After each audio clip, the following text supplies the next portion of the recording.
அறிவுச்சுடர் பார்வையாளர்களுக்கு வணக்கம். இன்றைய காணொலியில் நம்முடன் இணைந்திருப்பவர் திராவிட முன்னேற்ற கழக தேர்தல் பணிக்குழு செயலாளர், மேலாள் சட்டமன்ற உறுப்பினர் திரு இட புகழேந்தி அவர்கள்.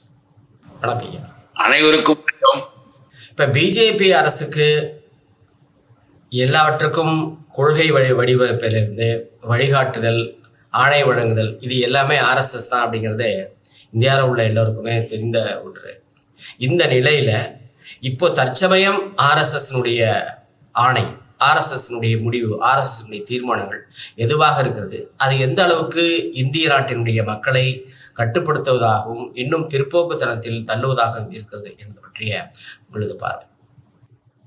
மிக முக்கியமாக உங்களுடைய வினா என்பது இப்ப அவசியம் தேவையான ஒன்று.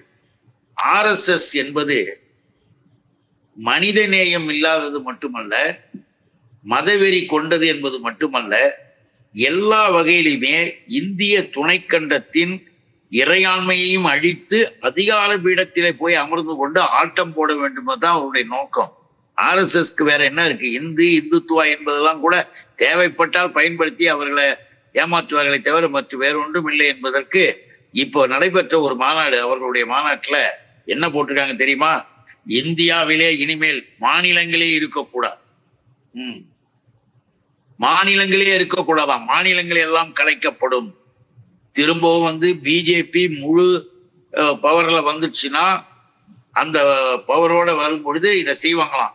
மாநிலங்கள் கலைக்கப்பட்டு இந்தியா 60க்கும் மேற்பட்ட பகுதிகளாக பிரிக்கப்படும். பிரிக்கப்படுகின்ற அந்த பகுதிகளுக்கு ஹெட்டாக, தலைமையாக, நிர்வாகத்தின் தலைமை ஒட்டுமொத்தமாக இவர்களுடைய யூனியன் தலைமையில் இருக்கும். அது புதுடெல்லியில இருக்கா, நாக்பூர்ல இருக்கான்றது அப்புறம் அவனுக்கு முடிவு பண்ணுவானுங்க.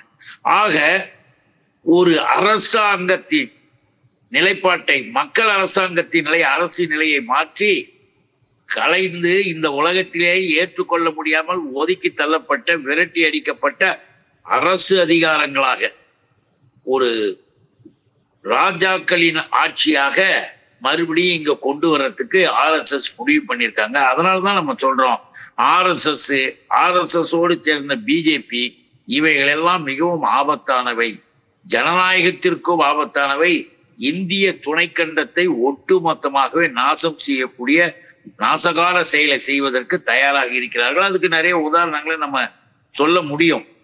இப்ப கூட அவர்கள் செய்து கொண்டு இருக்கிற வேலைகள், இப்போ நீங்க நல்லா பாத்தீங்கன்னா குஜராத்ல உனான்ற இடத்துல, குஜராத் உனா தலித் மக்கள் தாக்கப்பட்டது. யாரு? RSS, BJP. சாலையிலே போகின்ற பொழுது அவர்கள் எதிர்த்து புரட்சிகரமாக குரல் கொடுத்தார்கள் என்பதற்காக அவர்களை தாக்குகின்ற பொழுது நிர்வாணப்படுத்தி எல்லா வகையிலையும் எவ்வளவு கொடுமை பண்ணணுமோ கொடுமை செய்து தாக்கி குற்றுயிரும் கொலையுருமாக போட்டுவிட்டு பாரத் மாதா கி ஜெய் போட்டார்கள். ஆர்எஸ்எஸ் கொடியை தூக்கி ஆட்டம் போட்டார்கள். இந்த கொடுமைவாதிகள், மோடி, அமித்ஷா போன்ற இந்த கூட்டம் ஒரு காலத்தில் இப்படி நடுத்தெருவிலே ஆடிய ஆட்டம் செய்தவர்கள் தான் இந்த மோடி, அமித்ஷாவும். அதை போன்றவர்கள் இன்னைக்கு வளர்த்து வச்சிருக்காங்க. இப்படியெல்லாம் தாக்கப்பட்டதற்கு பிறகு, வழக்குன்னு வேறு வழி இல்லாம போட்டதற்கு பிறகு, நீதித்துறையிலும் ஆர்எஸ்எஸ், ரொம்ப எச்சரிக்கை நமக்கு தேவை. நீதித்துறையில் எல்லா விதத்திலேயும் எங்கெங்க அதிகாரங்கள் இருக்கோ அங்க கொஞ்சம் கொஞ்சமாக ஆர்எஸ்எஸ் புகுத்துவதுதான் அவங்க வேலை. ஐஏஎஸ், ஐபிஎஸ், ஐஎஃப்எஸ் போன்ற நிர்வாக ரீதியான தலைமையில் காவிகளை உள்ளே நுழைப்பது அவர்களுக்கு வேலை. அதுல நுழைக்கப்பட்ட ஒரு நபர் தான். இங்க கூட ஒரு நபர் ஜட்ஜி தேவையில்லாமல் திருப்பரங்குன்ற மேட்டர்ல பேசி நான் அப்படித்தான் இருப்பேன் அப்படின்னு திமிர்த்தனமாக பேசியதை நம்ம பார்த்தோம். அந்த வழக்கு மிக கொடூரமாக நடைபெற்ற அந்த சம்பவத்துல 51 பேர் மீது வழக்கு போடப்பட்டான். 5 பேர் மட்டும்தான் தண்டனையாம், மீதி பேர்லாம் விடுதலையாம். அந்த 5 பேர் தண்டனையும் கூட 5 வருடங்களுக்கு உள்ளாக 5 வருடங்களுக்கு உள்ளாக கொடுக்கப்பட்ட அந்த தண்டனை என்கின்ற பொழுது இவர்கள் இன்னும் 1 மாசத்துக்குள்ள அவர்களை அரசு கருணை அடிப்படையில் விடுதலை செய்யும். கருணை அடிப்படையில் விடுதலை செய்வதெல்லாம் தமிழ்நாட்டில் இருக்கிற மக்கள் தெரிஞ்சுக்கணும். அதுக்காக சொல்றோம், ஆர்எஸ்எஸ் எவ்வளவு கொடுமையான தீய சக்தின்றதுக்காக சொல்றோம். அவங்களை வெளியில வரும்போது வரவேற்பு கொடுப்பாங்க. ஏன்னா பில்கிஸ் பானு என்ற ஒரு பெண்மணிக்கு செய்த கொடுமை, குழந்தையை காலை பிடித்து ரோட்ல அடிச்சு சாவடிச்ச ஆர்எஸ்எஸ், பிஜேபி. அவர்கள தண்டனை கொடுக்குது கோர்ட்டு. அவர்களுக்கு உரிய காலத்திற்குள்ளாக கருணை அடிப்படையில் விடுதலை செஞ்சது மட்டுமல்ல, அந்த மாநிலத்தை சேர்ந்த பிஜேபி எம்எல்ஏக்களும் சில அமைச்சர்களும் போய் மாலை அணிவித்து சிறைச்சாலையில வரவேற்பு கொடுத்தாங்க. அப்ப எவ்வளவு கேடுகட்டத்தனமாக ஒரு அமைப்பு இருக்கு. அந்த அமைப்பை பத்தி தான் நீங்க இப்ப கேட்டிருக்கீங்க. இன்னைக்கு நடந்திருக்கிற இந்த சமீபத்தில் நடைபெற்ற மாநாடும் இப்ப அவர்களுடைய போக்குவரத்துக்காக தான் இந்த உணா தலித் மக்களுடைய அந்த நிலைப்பாட்டை பத்தி இங்க உங்களுக்கு எடுத்து சொன்னேன்.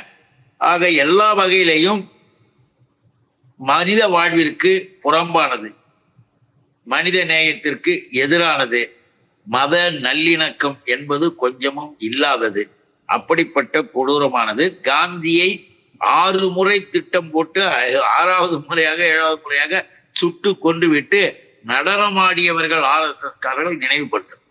இப்போ பாரதிய ஜனதா கட்சி தேர்தல் பரப்புரையில் எல்லா மாநிலங்களையும் சொல்வது டபுள் என்ஜின் சர்க்கார். மாநிலத்திலும் மத்தியிலும் ஒரே ஆட்சி இருந்தால் வேகமாக செயல்படுவோம் என்று சொல்லி அவருடைய டபுள் என்ஜின் சர்க்காரை தமிழ்நாடு முதலமைச்சர் அவர்கள் விமர்சனம் செய்தார். இப்போ இந்த நிலையில் தமிழ்நாட்டையும் குஜராத்தையும் ஒப்பிட்டு கல்வித்துறையில் தமிழ்நாடு எந்த அளவுக்கு முன்னேறி இருக்கிறது, குஜராத் எந்த அளவுக்கு இந்த டபுள் என்ஜின் சர்க்காரில் பின்னோக்கி இருக்கிறது என்பதை பற்றிய உங்களது பார்வை. நீங்க கேட்டதற்கு ஏற்ப கல்வி என்பதையே எப்படி அவர்கள் பார்ப்பார்கள் நமக்கு தெரியும். அதனாலதான் தந்தை பெரியார் என்ற உலக சிந்தனையாளர்களின் தலைவராக விழுந்த நம்ம தந்தை பெரியார் ஐயா, கல்விதான் முக்கியம்டா, படிங்க, கல்வியை விட பெரிய செல்வம் கிடையாது, உன்னை படிக்க வைப்பதற்காக என் வாழ்க்கையை அர்ப்பணம் செய்கிறேன் என்று வாழ்நாள் முழுவதும் நம்மை படிக்க வைக்க போராடியவர் தந்தை பெரியார், வெற்றி பெற்றார். அப்படிப்பட்ட ஐயா அவர்கள் அந்த கல்வியை நினைச்சிருக்கும் பொழுது அதுக்காக செய்தார்? யார் எதிர்த்தது? பாஜக, RSS, பழமைவாதிகள், சனாதனிகள், இப்படிப்பட்ட வர்ணாசிரமிகளினுடைய நிலைமை என்ன? ஆதிக்கம். அந்த ஆதிக்கத்துல நான் தான் படிப்பேன், எல்லாம் வேலைப்பான், குலத்தொழிலை பார், உன் அப்பன் படிக்காதே என்கின்ற கொள்கையை கொண்டது RSS. அந்த RSS இன்னைக்கு இங்க தூக்கி தாரானா மல்லாந்து படுத்துக்கிட்டு எச்சி தூப்பிக்கிறான்றது மட்டுமல்ல, இன்னும் கொடூரமாக நம் தலைக்கு நாமே தீ வைத்துக் கொள்வது போல நம் குழந்தைகளின் எதிர்காலத்தை கெடுப்பதுதான் அந்த RSS பிஜேபி ஆதரிக்கிறவர்களுடைய செயல். அதை புரிஞ்சுக்கணும்னு சொல்றேன். இப்ப குஜராத்ல என்ன தெரியுங்களா, தெளிவா அசம்பிளில காங்கிரஸ் எம்எல்ஏ கொஸ்டின் பண்றார். குஜராத் அசம்பிளில காங்கிரஸ் எம்எல்ஏ கொஸ்டின் பண்ண உடனே அரசாங்கத்தின் மூலமாக, அதிகாரியின் மூலமாக ஒரு இது எழுத்துப்பூர்வமாக கொடுக்கப்பட்டது. என்ன கொடுக்கப்பட்டு பாருங்க, பள்ளிக்கூடங்களில் 9442 வகுப்பறைகள் கட்டப்படாமல் இருக்கின்றன. கிளாஸ் ரூமே கட்டல. இப்ப சொன்ன அசம்பிளில அதுக்கு மேல பாருங்க, 32 மாவட்டங்களில் தொடக்கப்பள்ளி 8586 அறைகள், மேல்நிலை பள்ளியில் 856 பள்ளி அறைகளும் தனியாக கட்டப்பட வேண்டிய நிலையில் நிலுவையில் இருக்குது. அது மட்டுமல்லாம சொல்றான் பாருங்க, ரொம்ப கொடுமை. ஒரு மாவட்டம் மட்டும், அந்த மாவட்டத்துல பனகல் கந்தா, இதெல்லாம் என்ன மோடியினுடைய மாவட்டங்கள். குஜராத், அந்த குஜராத் லட்சணங்கள் இங்க பேசுறதுல ஒன்றும் குறைச்சே இல்லை.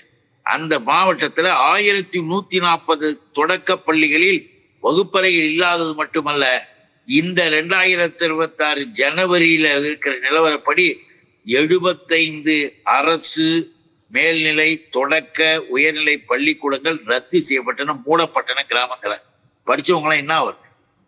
அங்க ரோடு வசதியும் கிடையாது, சரியான நகர பேருந்து நம்மள மாதிரி பேருந்து வசதிகளும் கிடையாது. படிக்காதங்க, backward class, most backward class, SC ST, எதுக்கு நீங்களாம் படிக்கணும்? சும்மா இந்த பெரியார் போன்றவர்கள்லாம் போராடி கீராடி அவங்க அங்க கொண்டு அதையே இங்கேயும் கொண்டு வந்துட்டு படிக்க வச்சுட்டாங்க.